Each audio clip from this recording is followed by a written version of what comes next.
sedikit tentang Otsus ya. Saya tidak akan bahas Otsus yang kebanyakan orang tahu. Ini cara pandang Otsus paling benar ini. FYI. Bapak pejabat ya.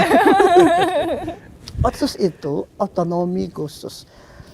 Dalam kata otonomi itu nggak ada unsur bahkan aroma uang di dalamnya. Otsus itu bukan uang. Otsus itu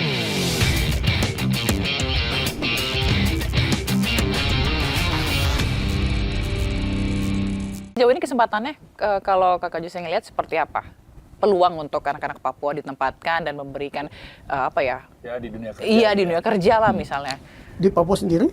Di luar Papua justru. Oh, di Papua sendiri aja sulit, apalagi luar Papua. Oh iya? Di Papua sulit cari kerja? Atau? Sulit. Jadi bayangkan angka pengangguran sangat tinggi di kota-kota besar seperti Jayapura, Merauke, Sorong, Nabire, Manokwari, Wamena.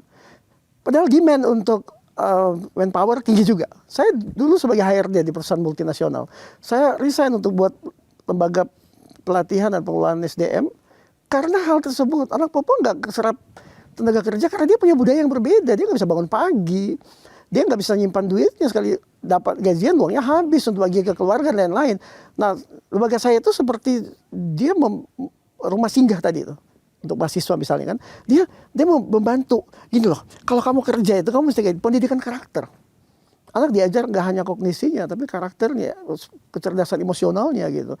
Ajar dia kelola waktu, penjadwalan, kasih kebaikan hatinya itu dikelola sehingga dia tidak salah arah dan lain sebagainya. Sehingga dia bisa terserap di dunia kerja. Kalau tidak, sekali lagi, perusahaan atau society judge the book by its cover kan. Anak Papua datang, dia kurang good looking misalnya, dia nggak grooming. Malas kalau kayak gini. Ditanya, kamu kemampuannya apa? Bapak kasih kerja saja, nanti saya kasih tunjuk. Wah, nggak bisa. Nggak bisa gitu. Presentasi dulu, ini banyak dia ngantri. Bapak harus kasih, saya yang punya tempat ini. Aduh, masalah lagi. Oke. Jadi Pemda minta, ayo perusahaan kasih pekerjaan kepada orang Papua. Mereka kita harus tekan angka kemiskinan. Terus perusahaan bilang, Kakak Jose, bagaimana ini? Kami ditekan untuk 25% harus manpower orang Papua. Tapi kami rugi dong, kasirnya datang terlambat, penumpukan di konter kasir, gara-gara anaknya nggak disiplin dan lain-lain. Disitulah saya hadir sebagai lembaga untuk jadi rumah singgah ini. Oke Bapak, sebelum ke situ, ke saya dulu. Mungkin bisa dibilang perusahaan outsourcing, saya nggak outsourcing. Saya sosial untuk membantu adik-adik perusahaan tertentu, toko tertentu, mall tertentu. Ini ada nih, butuh berapa? Butuh 3 orang, saya kirim 20 anak Papua yang udah saya siapkan. Bapak wawancara deh 30 itu udah Papua modern dia. Kayak agen ya dong. Harus kayak gitu baru bisa. Nah, apakah ini dilakukan secara struktur? Saya hanya pilot project saya bilang. Mudah-mudahan pemerintah melihat ini, pihak-pihak tertentu nggak susah kok bangun Papua itu. Orang Papua hatinya baik banget. Gak susah bangun Papua karena alamnya indah. Indah, ya benar, kan? benar, subur, benar, gitu. subur. Tapi gini juga Kakak Jose, ada mindset yang begini, saya tuh pengen ke Papua, pengen datang ke Kartens, pengen ke Raja Ampat, atau saya pengen ke kemana lah. Ini menikmati keindahannya Papua atau lah. melihat kultur budaya. Aman nggak ya? Nah masih ada pertanyaan itu. Gimana Kakak? Ya, kebanyakan tidak aman. Atau tidak nyaman. Atau tidak nyaman. Tidak nyaman. Kakak Jose berat gitu jawabnya. Saya sendiri loh sebagai turis domestik misalnya mau ke Raja Ampat kan. Saya kan dulu di Jogja kan cukup lama. Jadi saya di mindset saya adalah tourism dan budaya pariwisata harusnya kayak gitu. Sampai di Raja Ampat, Piai Nemo yang kalau kita ngetik Raja Ampat yang muncul itu kan, pulau-pulau kecil kan. Oh di sini naikkan ke atas, foto-foto. Waktu turun mana nih panganan lokal?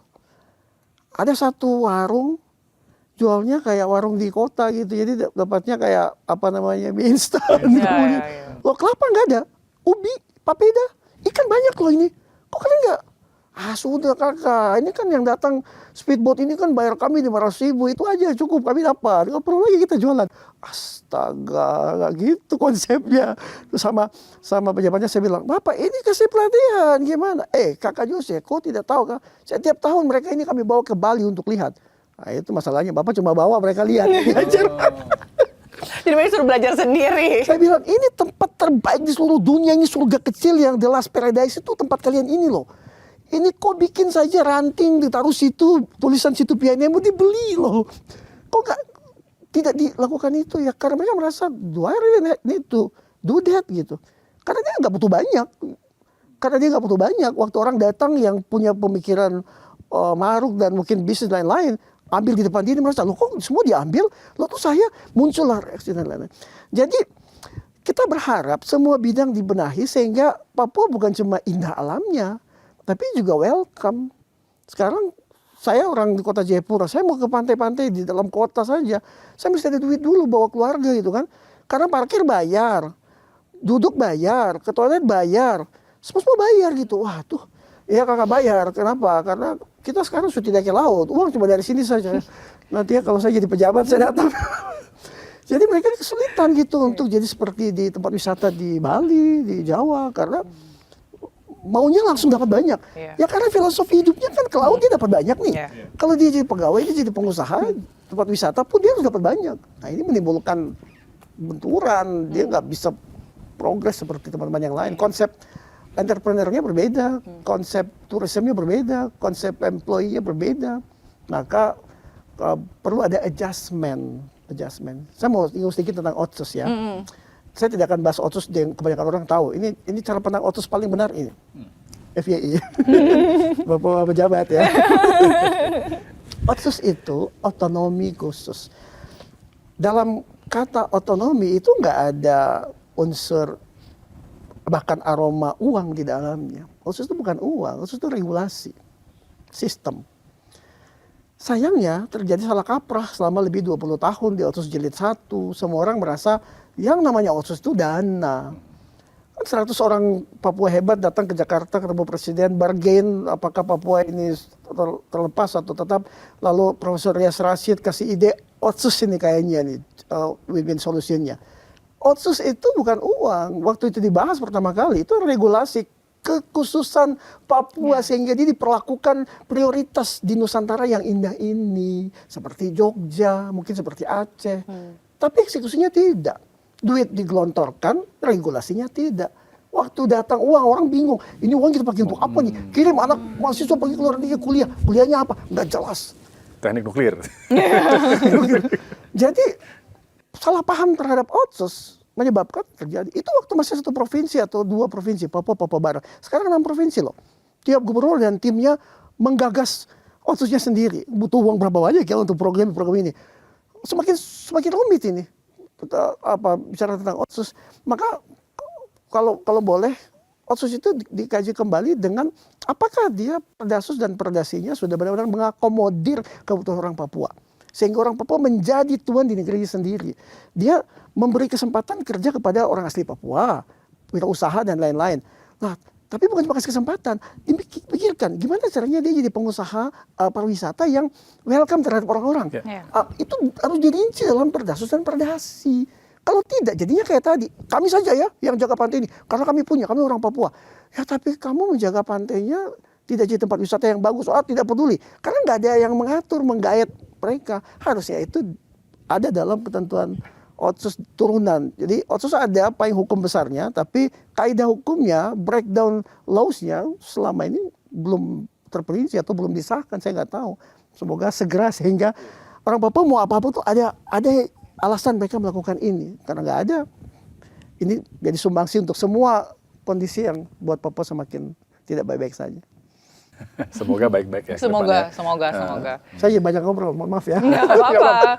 Jadi kita senang juga maksudnya ada orang kayak Kakak Jose ini gitu ya untuk membawa perubahan. Khususnya kalau tadi dengerin ceritanya Kakak Jose, pelik banget Mas Rizky. Iya. Masalah yang ada di Papua itu tuh benar-benar apa ya? Padahal sebenarnya tadi Kakak Jose bilang sudah ada. Kuncinya itu sudah ada. Apa yang harus solusi sebenarnya sudah ada, tapi tidak ada gerakan untuk. Ya, nah salah satunya Kakak Jose yang menggerakkan. Jadi motor nanti ya. Jadi motor. Baik, saya jadi ingat sering banget tuh ada satu konten tentang Papua Kakak Jose. Apakah pendekatan ini menurut Kakak Jose works atau enggak? Saya tuh lihat konten ada di mana satu bapak tentara yang kemudian sering didatangin anak SD gitu. Oh iya iya iya iya. Itu kan iya, humanis iya, sekali ya. iya, iya, iya. Kenapa kau datang? Aku demam, dikasih. Iya. Saya Iya. kenapa kamu datang? Ini saya mau jual Kasih, iya, apa, atau hasil apa ubi iya. gitu ya, ditukar sama Bawa-bawa ke apa. KNM, Pendekatan-pendekatan seperti itu. Menurut Kakak Jose itu bekerja dengan baik atau enggak? Itu hoax kah? Sebenarnya video-video itu dia merepresentasikan apa yang sebenarnya terjadi di garis depan teman-teman yang bertugas. Bahwa dengan masyarakat di situ, bahkan anak-anak kecil, mereka collide, mereka bisa diterima dengan baik, seru. Dulu kan nggak ada media sosial, jadi kita nggak tahu. Nggak tahu benar. Mereka apa yang membayangkan, jangan-jangan lagi dia apa-apa kan. Iya. Lalu sekitar tahun 2000-an ada film Denias. Kita jadi lihat anak Ali Siar Saleh. Arya Saleh ya. Itu Albert Fakdawer memerankan Denias dengan baik sekali. Kemudian Arya Saleh jadi Kopassus yang jadi Maleonya. Dia baik banget kan, sakit dia bantuin, dia ngajarin juga. Kita jadi punya perspektif yang benar tentang yang terjadi. Jadi video-video itu saya sering nonton. Kasih pangkat di Pratu kan yang kecil itu. Lucu gemes gitu kan. Kita tahu ternyata baik ya, dan orang jadi sadar bahwa kalau tentara di ujung di bagian tertentu itu mereka ternyata sehumanis itu, masyarakat juga sama mereka nyaman. Terus ini yang kenapa-napa itu apa ya? Gitu. Iya. Iya kan? Betul. Sedangkan yang terjadi kan bukan drama, bukan gimmick kan? Anak itu nggak, oke kita acting ya, itu real terjadi, natural banget. Nah, kembali ke yang saya sampaikan tadi, bahwa apa yang menjadi keinginan negara terhadap Papua itu baik. Orang Papua pun pengen maju, pengen semua juga baik. Dua orang baik bertemu kok jadi masalah? Iya. Itu. Karena putus jembatannya. Iya.